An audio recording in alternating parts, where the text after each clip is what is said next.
Welcome back to the channel for another daily race lap guide. This is your go-to series where I break down corner by corner one of the fastest times from one of the fastest drivers on the global leaderboard, so you don't have to. It's Monday, which means we have a new set of daily races to get stuck into, and for this week's daily race C, we are heading to Laguna Seca in the US of A. Now I am sure we have had a similar combination as we do this week, not so long ago. Actually, it was an identical combination, but I'm not going to complain as whipping a Group 3 car around this track is great fun. Bring on the corkscrew. Join me as I take us through all the essential information you need to know, along with some tips to help you start as high up the grid as possible. If you're planning on competing this week, stay tuned. You do not want to miss this. Let's dive straight in. We'll start with the race information. Here we have 14 laps, 16 cars in the race with a rolling start. Fuel consumption rate is set to ×3, tyre wear rate is set to ×6. The regulations are we have one usable dry tyre and that is the racing medium. The intermediate and wet tyres are also available. Car category for this race is Group 3. Wide body, nitrous or overtake are prohibited. Under car restrictions we have BOP is set to low speed, car settings, adjustable brake balance only. For race settings, DR and SR are both affected. There is light mechanical damage. Minimum number of pit stops is set to 1. Track limits are set to normal. And finally, penalty settings. Shortcut penalty is set to weak. There is no wall collision penalty.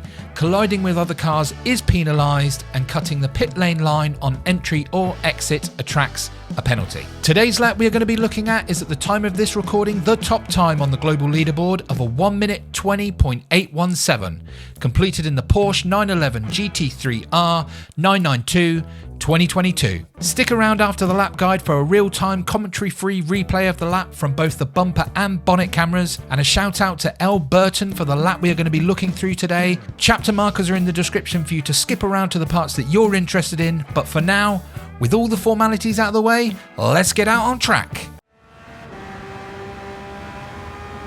Coming up to our first brake marker, actually we have two for you here. The first is the white line on the left side of the track. Once that leaves your screen, you can brake, or the white line on the right side of the track by the 3 board. As you're about a car's length away from that, you can start to brake. As we reach the 2 board on the right here, we're going to start to turn in, shifting down to first gear on the way into the corner. We just want to clip the curb on the inside here, and you'll notice as we go round there are these red sausage curbs dotted around the lap. General rule is to avoid them at all costs, as they will unsettle the car and ruin your lap. We're going to stay quite tight to the inside of this corner, keeping to the line of these darker tyre marks on the track. And once your right headlight is facing at the grey house ahead, we can start to get back on the power, being gentle to start with, clip the curb on the way out. And once we reach the end of this curb, we want to make sure we're back on full power, exiting the corner in first gear while we get the car across to the left side of the track for the next corner, where we're going to brake just as we pass the 2 board on the left, but before the drain a little further ahead. Turning in once a white square on the barrier on the left leaves the edge of your screen. We want to follow the angle of these curbs as they guide us into the corners quite nicely, shifting down to second gear as we approach the near side curb. But before we reach the red sausage, we want to get back on the accelerator using all the space on the left hand side. Midway between the 2 and the 1 board on the left, we're going to brake and turn in at the same time, following the angle of that curb as a guide. We're only braking enough to keep the car to the inside of the next corner, get the car across to the right hand side of the track, and as we reach the red sausage, get back on the power using all the space on the left, dipping our left side wheels into the sand as we exit and make our way down to the next corner. Just after the 3 board on the right, there is a white square on the barrier. As we reach this, we're going to brake. Turning in as we pass the 2 board. Apologies, this will start to get repetitive, but follow the angle of the curb ahead as a guide into the corner. Shifting down to second gear. As we pass the red sausage on the inside of the curb, we're going to accelerate, using the camber of this corner to our advantage and power up the hill, where it is going to get a bit fast and furious now as we go under this bridge. And just before we reach the 2 board on the right, we're going to brake, shift down to third gear, and as we reach the drain just after the 2 board, we're going to turn in. As we approach the curb on the inside, we're going to get back on full power. There are 2 things we want to make sure we do here. 1, get as close as you can to the red sausage on the inside of this left-hander. I mean, look at this, it's amazing. And 2, use all the space on the exit, getting our right side wheels on the green concrete as we make our way up the hill and approach the dreaded corkscrew. But don't worry, we're going to get through this together. So our first brake marker is on the right side, where you can see the marshal chilling by his truck. Once that truck has left your screen on the right, but before the portaloo ahead of it reaches the edge of your screen, you can brake. Or if you prefer, when you're around 2 cars length ahead of the white line by the 3 board, you can brake. We're going to follow the line of these tyre marks over the crest and straddle the curb. On the left side, there is a big tree. Just as that starts to leave your screen on the left, start to turn in, staying in second gear through this. We want to get our left side wheels onto the green concrete on the inside of the curb, and as we cross back over the red and white curb, straighten the car up and start to feed in some throttle. If you find yourself in this position facing directly to the gap in the trees ahead and you're not in a spin, pat yourself on the back, as the hardest part is over with now. As you come down the hill, follow the path of the curb round, getting our right side wheels on the green concrete. As we go back across the red and white curb again, we get back on full power, where we want to get the car immediately back to the right side of the track. And as we go under this bridge, we're going to turn into the left. There'll be no braking on this corner. We're going to lift as the marshal's box on the right side reaches the edge of your screen, staying in third gear and sticking to the inside, clipping the curb.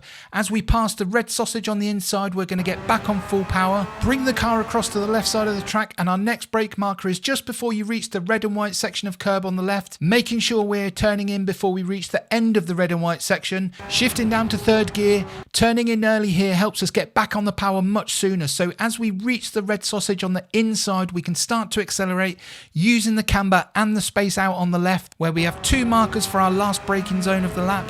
The first one is this funny shaped building on the left. As that leaves the left side of your screen, you can brake, or if you prefer, when you are a car's length ahead of the 3 board on the right, you can brake.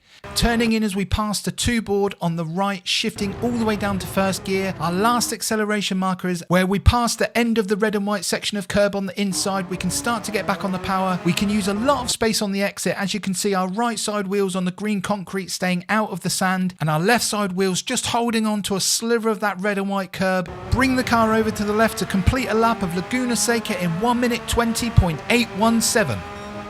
I'm going to leave you in peace to enjoy the commentary-free replays of the lap from this insanely fast driver. We'll start with the bumper cam and end with the bonnet cam. Don't forget, there are chapter markers in the description for you to skip around to the section that you're interested in. I'll see you back here after the replays.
And there we are, that is this week's lap guide for Daily Race C completed.